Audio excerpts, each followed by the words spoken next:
Good morning, this is Dr. Jones with Heidelberg University Taskstream video number 8, how to complete the Heidelberg lesson plan on Taskstream steps 18 and 19 of 21.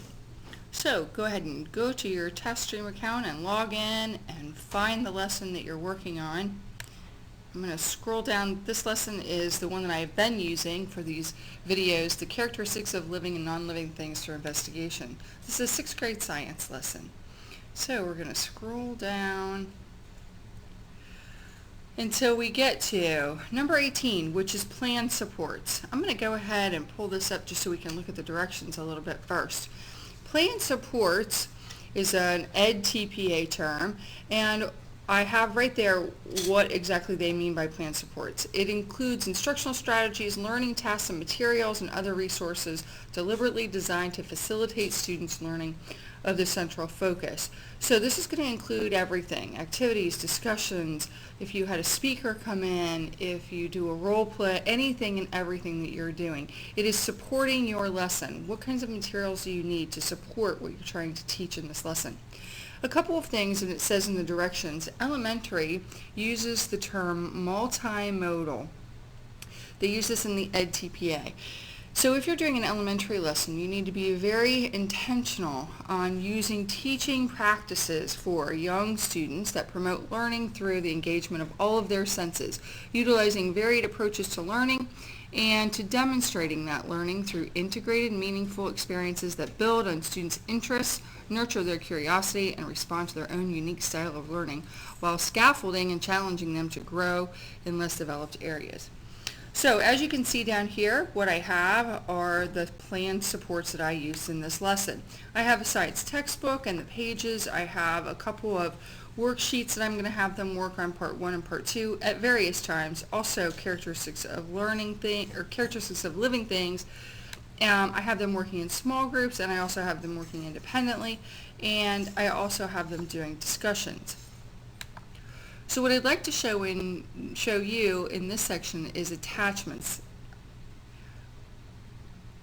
And what I always do is I bring up everything that I'm going to need, and then when I open up that box, then everything is right there. So I already know what I'm using in this lesson, and I have quite a bit of materials. So I'm just going to go ahead and drag and drop those files into this box.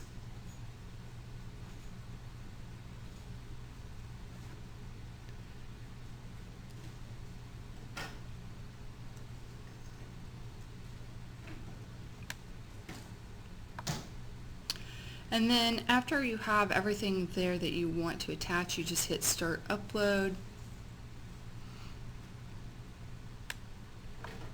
And you can see in this box here, as they all get to 100%, then they'll be uploaded.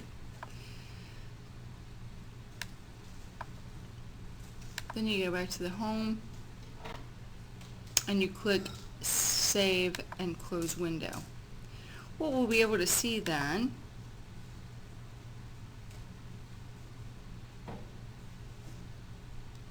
all of the attachments that you uploaded then are at the bottom of that box. So you can see all of them there. There are a couple different places on Taskstream where you can attach materials, and I would suggest that you do it wherever possible. If you end up attaching the same material in 2 different boxes, I would say go with that before neglecting to attach something.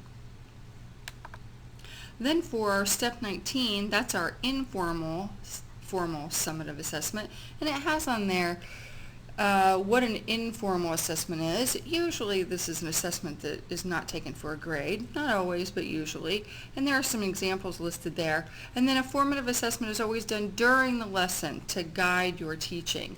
So in this case, I'm going to hit attachment, and again I have it already listed here in a file on my desktop that shows me which one it is that I'm using for my formative assessment, and then I'm going to drag it over.